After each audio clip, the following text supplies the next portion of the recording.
1, 2, 3. Selamat pagi anak-anak. Kita bertemu kembali ya Bu Sri. Hari ini gimana kabarnya Bu Sri? puji Tuhan, sehat sekali. Tuhan sehat, semua anak-anak di rumah juga begitu ya.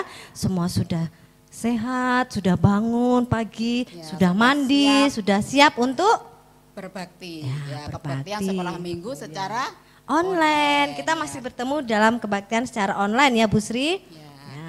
Meskipun secara online tapi tidak mengurangi semangat kita. Betul Bu Sri, semangat untuk memuji Tuhan di rumah ya Bu Sri ya. Karena hari ini harinya adalah harinya Tuhan. Nah, mari anak-anak kita akan pujikan hari ini harinya Tuhan.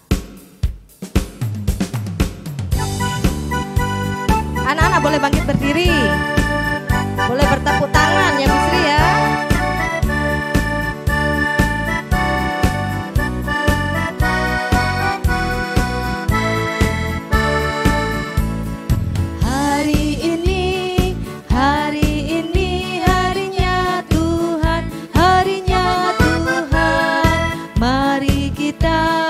Mari kita bersukaria, bersukaria.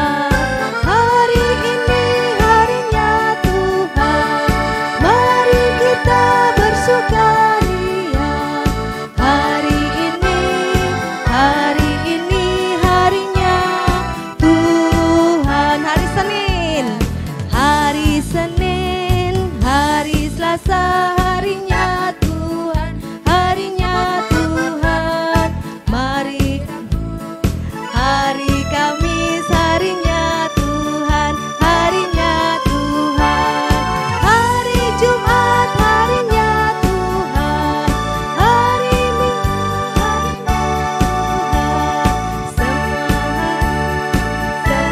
hari harinya Tuhan. Sampai lupa Bu Sri. Karena kita semua hari harinya Tuhan. Jadi Betul. sampai belum setelah Jumat langsung minggu ya. Jadi semangatnya kita akan hari Minggu ya. Mari anak-anak kita akan berdoa terlebih dahulu. Mari kita berdoa. Selamat pagi Tuhan Yesus, kami mengucap syukur buat pagi yang indah ini. Tuhan Yesus senantiasa tetap memberikan kesehatan, kekuatan kepada anak-anak kami. Dan pagi hari ini kami akan memulai ibadah kami. Kami akan memuji Tuhan, kami akan mendengarkan firman Tuhan, dan kami juga akan memberikan persembahan. Tuhan Yesus memberkati semua kebaktian kami dari awal, pertengahan hingga akhirnya dalam pimpinan Tuhan. Di dalam nama Tuhan Yesus kami sudah berdoa. Haleluya, amin. Ya.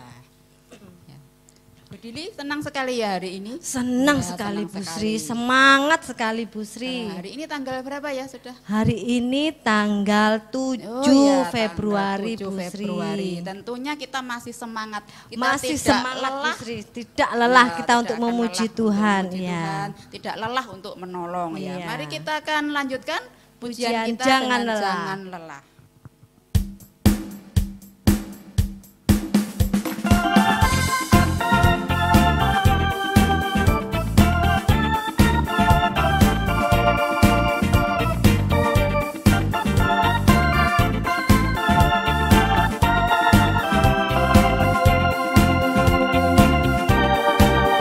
Jangan lelah bekerja di ladangnya Tuhan. Roh Kudus yang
Sri? Masih semangat. Anak-anak juga masih semangat ya di rumah. Amin. Nah, sebentar lagi kita akan mendengarkan firman Tuhan. Tapi sebelumnya Bu Sri jangan lupa kita akan memberikan persembahan. Dimasukkan ke amplop ya anak-anak. Amplop yang kecil ini apa yang besar ini. Ditulisi jangan lupa persembahan anak sekolah minggu. Terus gimana caranya memberikan?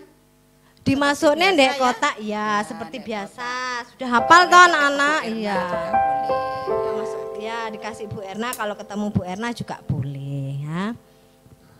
Sekarang waktunya kita akan mendengarkan firman Ya, Tuhan. Bu Sri. Sebelumnya kita akan pujikan satu pujian.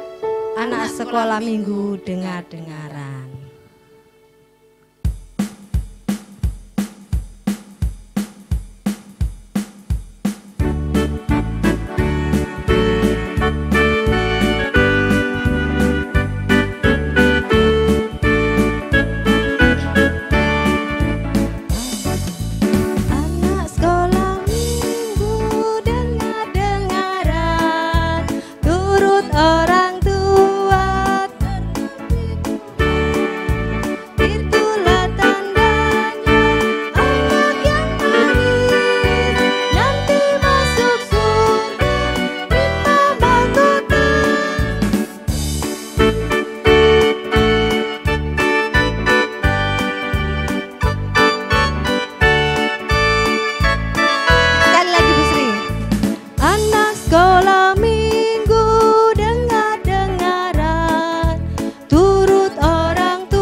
Firman Tuhan, Bu Sri akan berdoa dulu ya.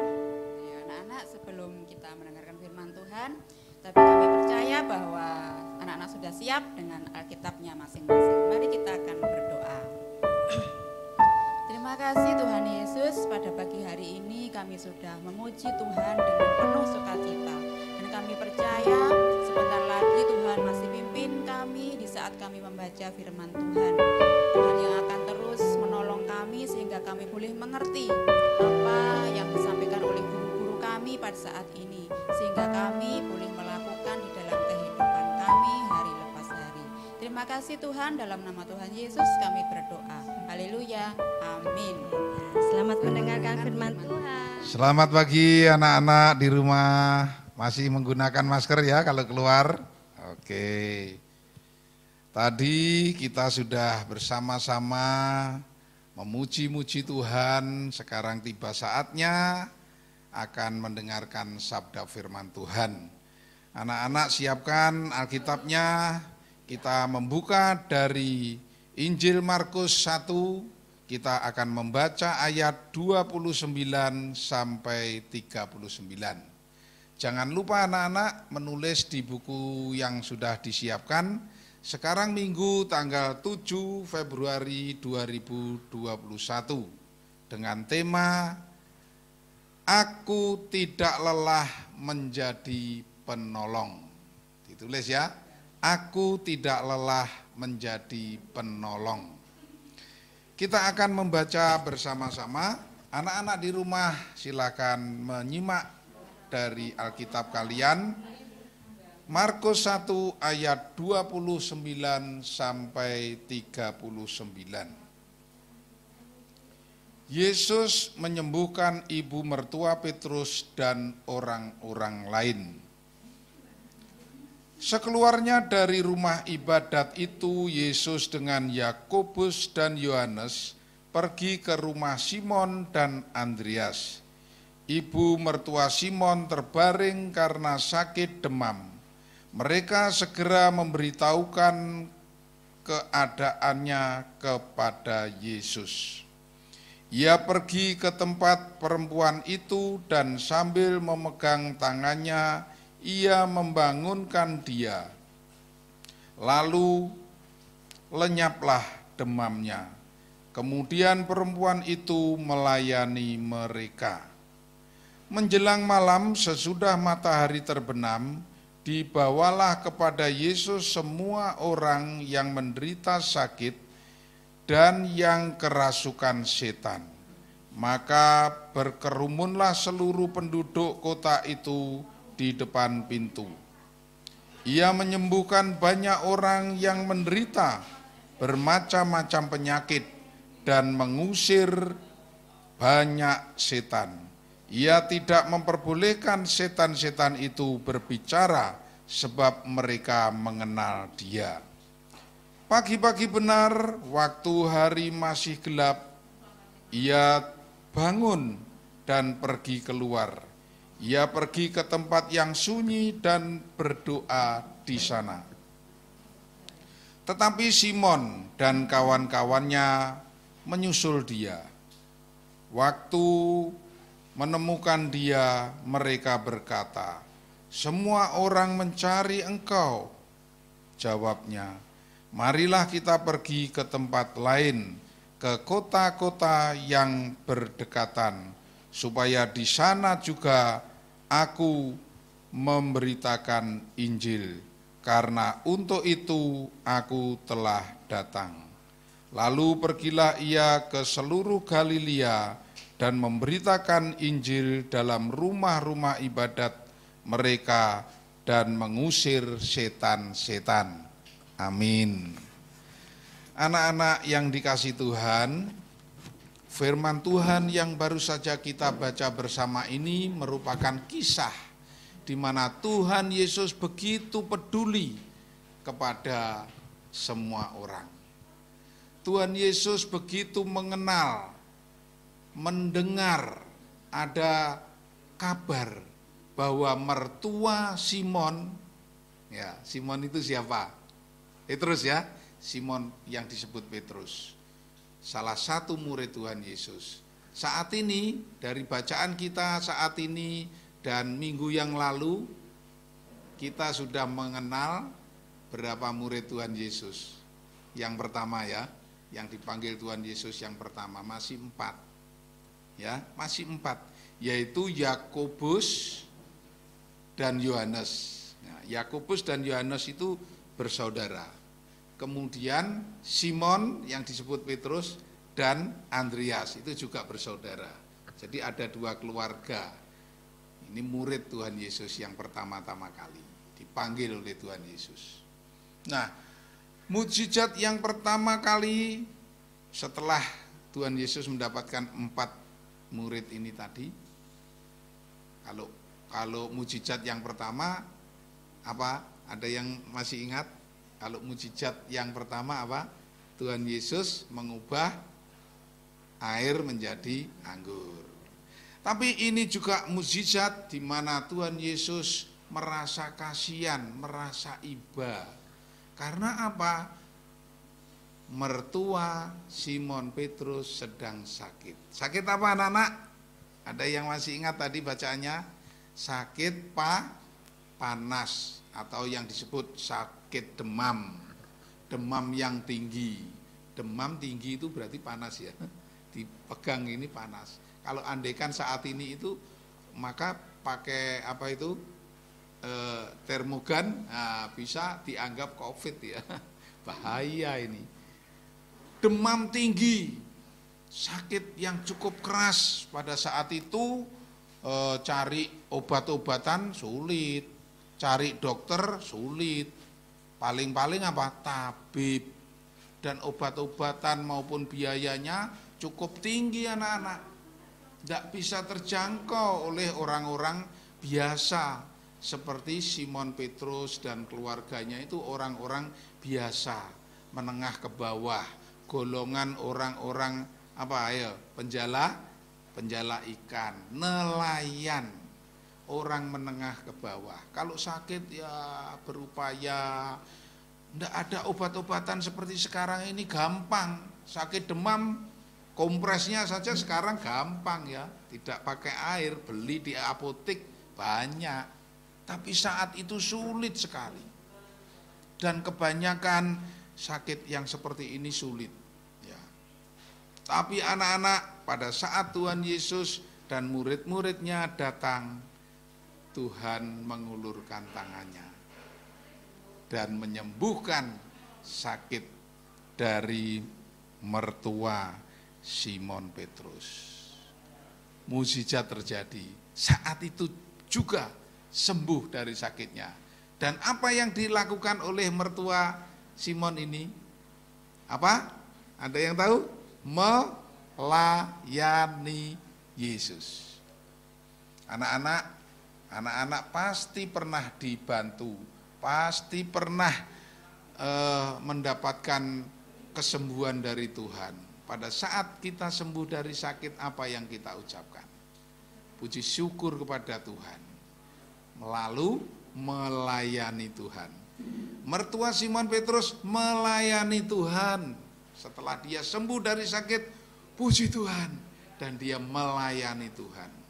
Bisa menyediakan makanan untuk Tuhan Yesus, untuk murid-muridnya. Wah, di rumah ada apa ya ini? Misalnya, ya, ada makanan yang bisa dimasak, ada minuman yang bisa disiapkan. Mereka melayani Tuhan. Anak-anak yang dikasihi Tuhan, bagaimana dengan kita? Bagaimana dengan anak-anak? Maukah anak-anak mau menjadi penolong bagi sesama kita? Mau ya? Siap ya menjadi penolong? Apa yang bisa dilakukan? Kalau Tuhan Yesus pada saat itu begitu mendengar mertuanya Simon Petrus sakit, Tuhan Yesus mau datang ke rumah. Kalau ada teman dari anak-anak sekolah minggu GKI Ngurah, ada yang sakit, mau enggak kita datang menengok? Kalau perlu, ayo urunan ya, bawa oleh-oleh. Maka anak-anak bisa menjadi penolong bagi sesama. Tidak hanya itu, tidak hanya pada saat sakit, anak-anak juga bisa menjadi penolong bagi sesamanya. Apapun yang bisa dilakukan, entah itu mengulurkan tangan kita untuk menolong pada saat teman kita jatuh, bisa juga melalui pertolongan kita kalau ada teman kita yang nggak tahu ada PR apa enggak, kita tahu ya kita tolong beritahu. Itu sebuah pertolongan.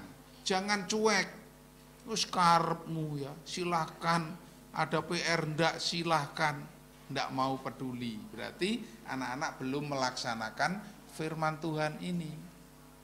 Begitu tahu temannya nggak tahu kalau ada PR, diberitahu melalui WA atau melalui sapaan. Ada PR loh, ini.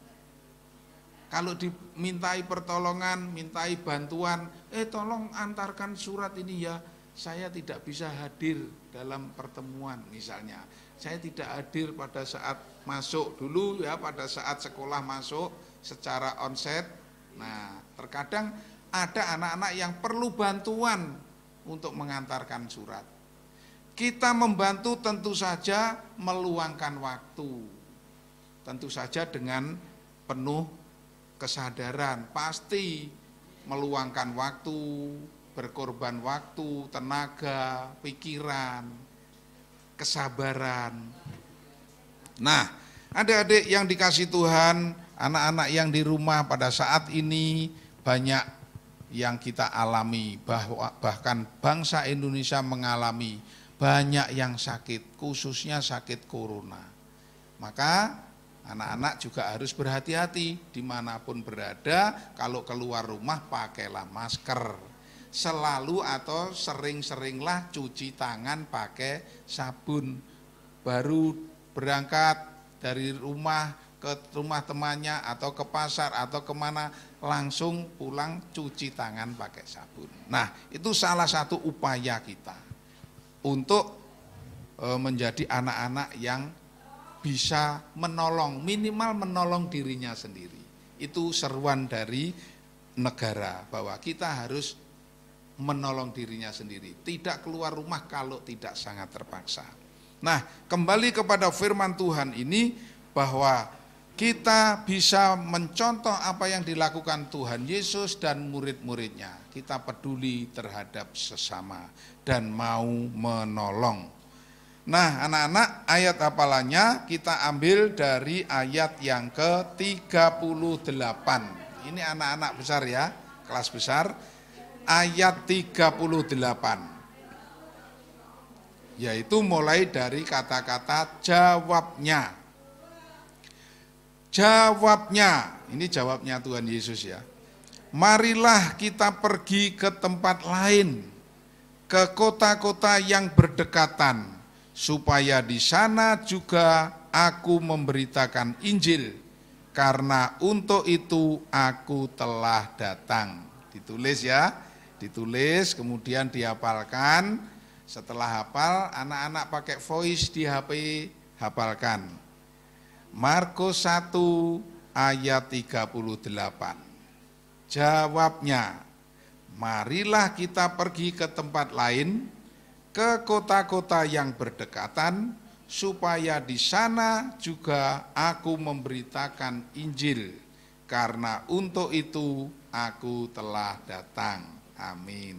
Nah, silakan anak-anak menghafalkan, kemudian pakai HP di voice, kirim ke grup sekolah minggu. Kiranya Tuhan memberkati kita semua, dan kita semua mau menjadi partner Tuhan, menjadi penolong bagi sesama. Puji Tuhan, Tuhan memberkati kita semua.